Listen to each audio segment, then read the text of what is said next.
So ngayon no, may nakita tayong crayfish na namatay.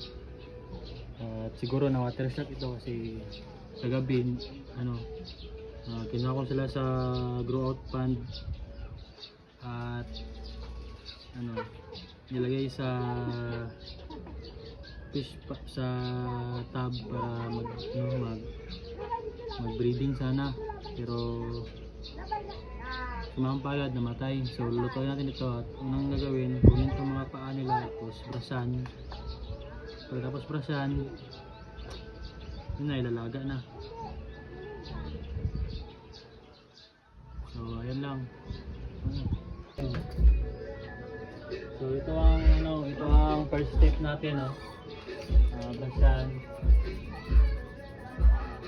Siguraduhin natin malinis kasi kakainin natin ito eh.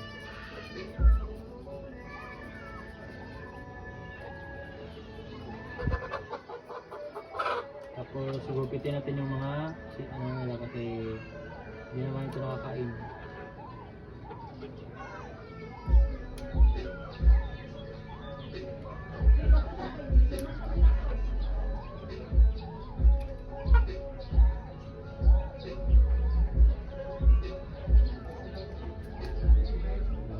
Tapos brasan ulit para malinis.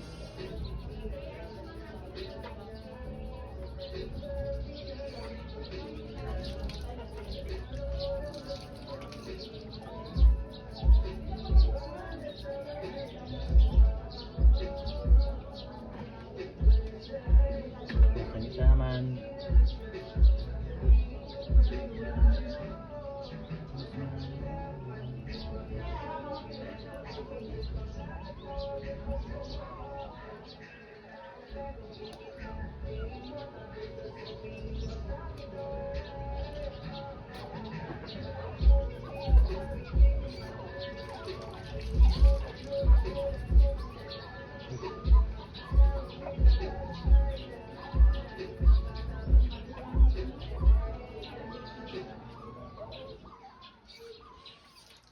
Tapos sa pagkuha naman ng tae nila, ito lang ng ipot.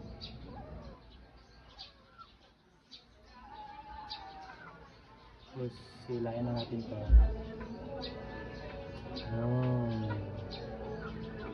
Diba?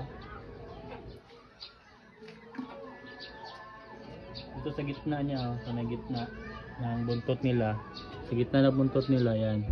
Tapos ikotin mo lang yan.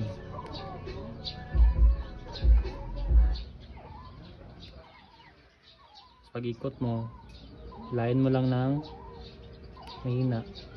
Yan. Yan, diba? Perfect, bye!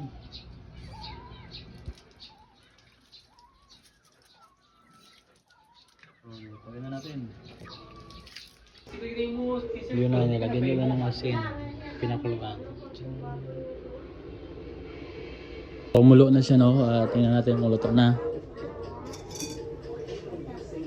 Yun, sarap.